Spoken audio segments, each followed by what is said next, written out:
It's 2023 and everybody knows about Vancouver, British Columbia, and they either want to live here or they want to come and visit and see why it is one of the best places in the world to be. It is one of the most culturally diverse cities in the world, especially across North America. The economy is thriving and the job and labor market is continuing to grow, and there's so much to do in terms of attractions and entertainment. Now, with that said, there are also many reasons why Vancouver may not be the best spot for you. And in this video, I'm going to break down the 7 top reasons why you may not want to move and live in Vancouver, British Columbia. And you're going to want to stick around for number 4 and number 7, because number 4 is all about a common myth and misconception that a lot of people talk about when it comes to moving to Vancouver, British Columbia. And I want to break that down because a lot of people, when they move into a new city, are not approaching it the right way. And so that is one of the common misconceptions, but it is also a reason for a lot of people to not want to move to Vancouver. Number 7 is also another reason, but it's a widely agreed upon belief that is negative in its stature. But I want to break that down because that is all about clothing and it is not about how to dress for the weather. My name is Jonathan Lerner with the Vancouver Life Real Estate Group, and I bring you new videos every single week about the Vancouver and Richmond areas, as well as the greater Vancouver area, about moving and living and local businesses to come and visit and support. I also keep you informed on the local real estate market and what's happening so that you can make better informed decisions when it comes to buying, selling, investing, and just moving to Vancouver in general. If you have questions or if you are moving to this area, please go down below this video and click on the link below this video to book a 30-minute call with me so we can chat about more about your situation and when it is that you're moving and what your needs are when it comes to coming to this city. Many people, when they first move to Vancouver, actually find it's a little different than what they anticipated it was going to be for 2 main factors. Number 1, the cost of living, and number 2, how much rain we get here. So I want to set the record straight with all the things that you need to know about Vancouver before you make the move here, and the things that you should be aware of in your preparation, but also in terms of daily living here. Let's dive right into the number 1 reason why you may not want to move to Vancouver, and that is the cost of living. All right, it is consistently across the board one of the most expensive cities to live in North America. And a single family home here runs about $1.8 million.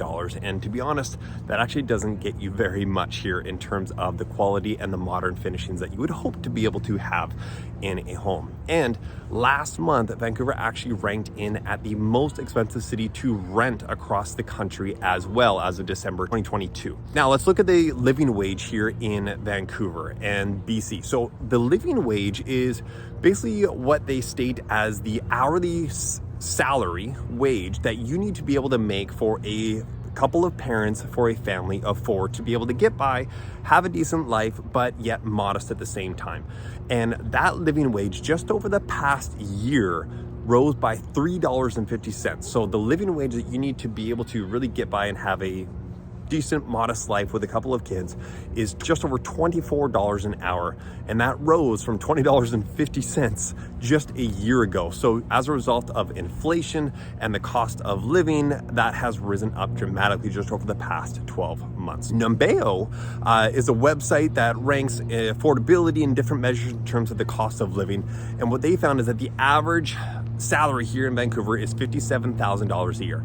And once you get your basic needs and necessities and pay for your cell phone, your rent, your food, a little bit of eating out, a tiny bit of shopping, and some little treats here and there, it leaves you with only about $1,000 a month outside of that to be able to pay for some travel, put some money away for savings, and for your debt repayment. So in terms of the cost of living here in Vancouver, our wages have not increased at the same level as the cost of living has. So just be prepared if you are making the move into the Vancouver area that you want to be aware of the career and what you are going into in terms of work. And a lot of people wait until they get to the city to be able to find a job, but that may end up putting you in a tough spot if you don't have a lot of savings and you end up needing to take a job that doesn't pay as well. So just something to keep in mind when you are thinking about job opportunities and wages when you come to work and live in the city.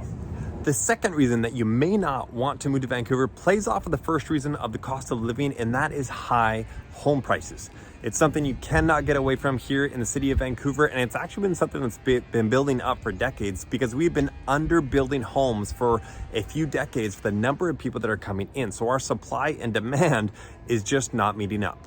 Now, we've also had record levels of immigration over the last year, and we have even bigger goals from the government to be able to give 500,000 people their PR every single year by the time we reach 2025. And so we are going to further increase the demand on both the rental supply stock as well as people wanting to buy their own homes. Now, it's January 2023, and we also just posted the lowest inventory on record since we started tracking the data for current homes for sale, and December was the second lowest month for new listings as well. So it's not a strong trend at this point, and it's not something that's going to change in the near future. So it's the other aspect that really plays into this is that here in Vancouver, we are very geographically constrained in terms of our ability to build out and expand. To the south, we have the US border. To the north, we have the mountains. To the west, we have the ocean. And so our only ability to expand is out east. And there's only so far that we can really do that before it gets too far out for most people. And so our only option, specifically in the city of Vancouver, is going vertical and going up. So it really drastically increases land value, because now these single family detached homes I'm walking beside, they have more potential value because of the density that could be built on them rather than just housing one family, which is why single family detached homes are so much more expensive by comparison to your condos and townhomes. Now, with that said, let's take a look at some of the different home options and price ranges. So this detached home here, 4-bedroom, 4-bath, runs for $2.888 million that it is currently listed for, and is just a short walk away from Oak Ridge Mall, so right in central Vancouver. And then you have this listing listed at $1.399 million for basically this little shack, which is a 4-bed, 3-bath house, 113 years old. So you can tell that your money doesn't go very far in some places. Now, if you take a look at this townhome, it is a 2-bed, 1,200 square foot townhome listed at $1.129 million. Again, very central area in Vancouver. And then in Mount Pleasant, you can also move on to the condo range. This 1-bedroom, just over 600 square foot condo runs at $698,000. So there's definitely a range of price ranges, but you can tell that by comparison to some other parts of the country, you don't get nearly as much here for your dollar. So that might be another reason why you may not potentially want to move to Vancouver. But if you are interested and you want to know the different areas, you can also, if you want more space or if you want a cheaper option, branch out further out of the city of Vancouver. But that gap in terms of the price differences further out in the suburbs has closed dramatically. So it's just knowing where and what are the amenities that you're looking for, and what are your necessities that you need for living and access to work and transit and commuting. So if you have any questions about that, just reach out to me at my contact info down below this video. Reason number 3 why you may not want to make the move to Vancouver, and that is ongoing construction. As you can tell behind me, this is happening all over the city. And one of the things is that we have so many people that are coming to the city and choosing Vancouver as their new home. And with that said, we need more housing, we need more transit, and we need more infrastructure to be able to handle that amount of people that are coming into the city. So this right behind me is a regular thing, and this big project here is actually happening all across east to west on Broadway, one of the main streets going through the city, because we are actually creating a brand new train line underground to go through the majority of the city, which is actually much needed. And so while it's going to be a little bit of short-term pain right now, it's going to be a very long-term gain in the next few years once this is completed. Ongoing construction, definitely talk to someone who knows the areas and what's happening, where are the future developments going to be happening within the city, so that if you want to be in a quieter area, you know exactly where to go to avoid that loud noise, ongoing construction, hammers, trucks, equipment, all that kind of thing. Reason number 4 that you may not want to move into the city of Vancouver, and that is the lack of community and neighborhood spaces available. And in tandem with that, a lot of people have a myth and misconception that it is hard to meet people in the city of Vancouver. I have a tendency to disagree with that, just for the fact that I try and have conversations and talk to people wherever I go. And it is amazing how many people are open to having those conversations when you initiate it. I find not a lot of people start the conversations, but if you are willing to start it, then many of them continue onward. And if you just follow up and continue that conversation and reach out to them on a regular basis, those relationships develop. And the city of Vancouver has gotten significantly smaller for me as a result. The other thing about the city of Vancouver is over the last couple of years throughout COVID, one of the biggest benefits that came throughout it was an increase in spaces like this behind me, just outside of JJ Veen, of community spaces that are outdoors for people to gather and not needing to necessarily buy from the specific businesses in the local area, but just be able to sit and gather and have social time. And it's a great opportunity. And during the warmer months around Vancouver as well, these spaces pop up drastically more throughout the city and are really promoting that ability to be able to build community in the area. So I think that is a great aspect that the city of Vancouver is really improving on.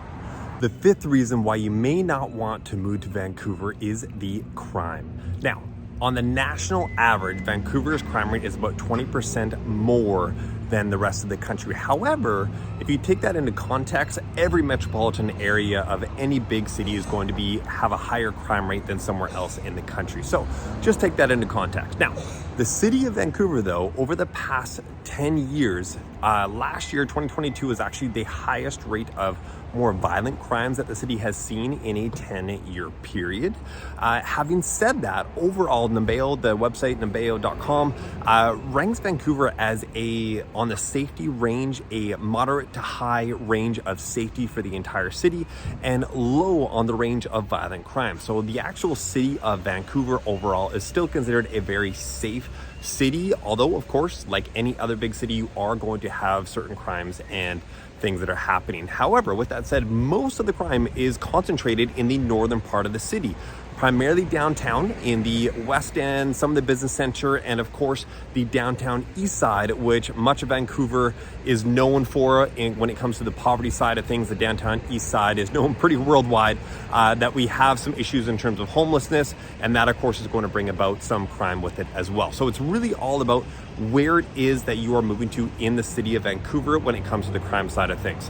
And if you need any help with that and you're trying to decide where to go, please book a call down with me in that description below. If you are looking to move downtown, it is still a fantastic option, especially if you are young and you want the experience of downtown living, or if you're going to be working downtown and you want the convenience of not having to have a car and just being able to walk and have everything within walking distance. Is still a great option. Again, it just comes down to where you're deciding to move. Reason number 6 that you may not want to move to Vancouver, and that is Rain-couver. Yes, you heard me right. That is the nickname for the city, Rain-couver, because of how much it rains here.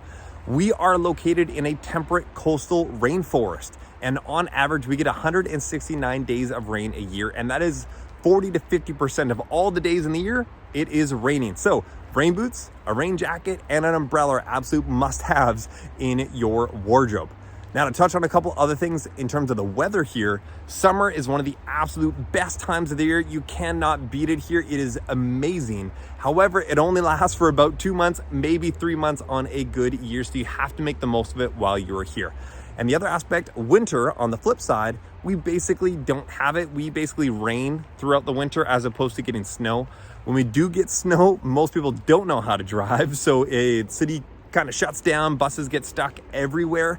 But if we do get snow, it only lasts typically for about a week on the ground at most, like 2 weeks at an unbelievable year. Usually it's only a couple of days on the road, and then the roads are clear and we're back to basically living as normal. But if you really love the snow, the best thing about it is you can just head up to the mountain, one of 3 local mountains that we have within a 1-hour drive away.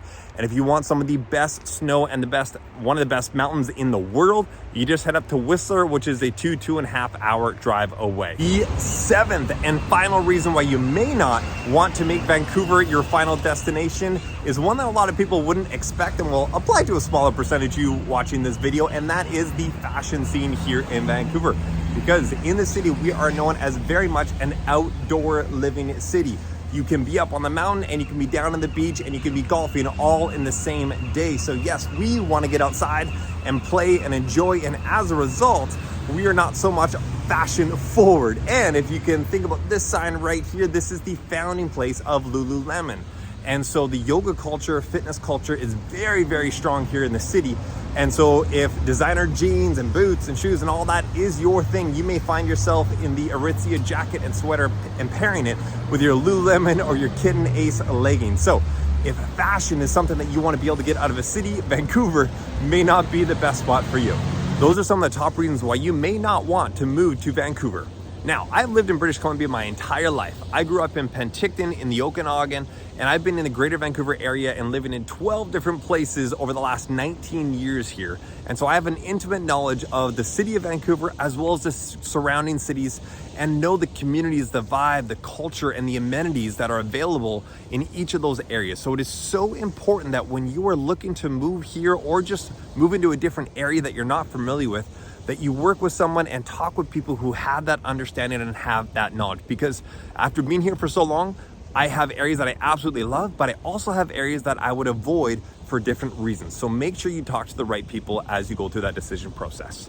If you have questions about moving to or living in the greater Vancouver area, make sure to go down below this video and book that 30-minute call with me. And if you gain some value from this video, please make sure to like, to subscribe, and to also click that bell and get notified of future videos that I put out about the surrounding area. And also, if you know someone else that would like this video, please make sure to click that share button and share this link with them. All right, everybody, have an amazing day and can't wait to talk to you